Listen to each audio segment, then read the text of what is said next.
अस्सलाम वालेकुम। अच्छा, क्या हाल है? खैर खैरियत है? ठीक ठाक हैं? ये आमिर सरफराज गाज़ीकोट मानसरा से। और ये मेरा रैबिट फार्म है। आपसे जो ब्रीड ली थी न्यूजीलैंड वाइट की, तो ये माशाल्लाह फीमेल ने अब चौथी पांचवी बार ब्रीड दी है। तो ये तकरीबन 12-13 बच्चे हैं। काफ़ी एक्टिव एंड हेल्दी हैं। और ये बाकी उसके साथ नारा है, वो पहले वाला एक बच्चा है।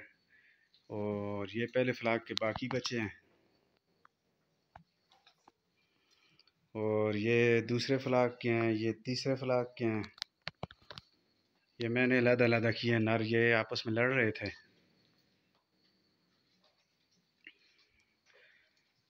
बस दुआ करें अल्लाह ताला हमारे कारोबार में बरकत डाले।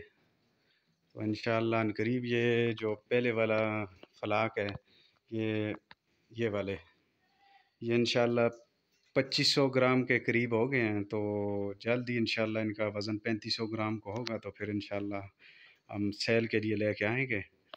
तो बाकी भी तमाम भाई जो भी कोई बिज़नेस कारोबार की वजह से परेशान है, तो जल्द अज जल्द ये जेमिनी रैबिट फार्म कलंदराबाद एबटाबाद से ये न्यूजीलैंड वाइट की बहुत अच्छी ब्रीड है। ये लेके अपना कारोबार शुरू कर सकते हैं। बहुत आसान कारोबार है, वक्त भी कम और मुनाफा भी अच्छा।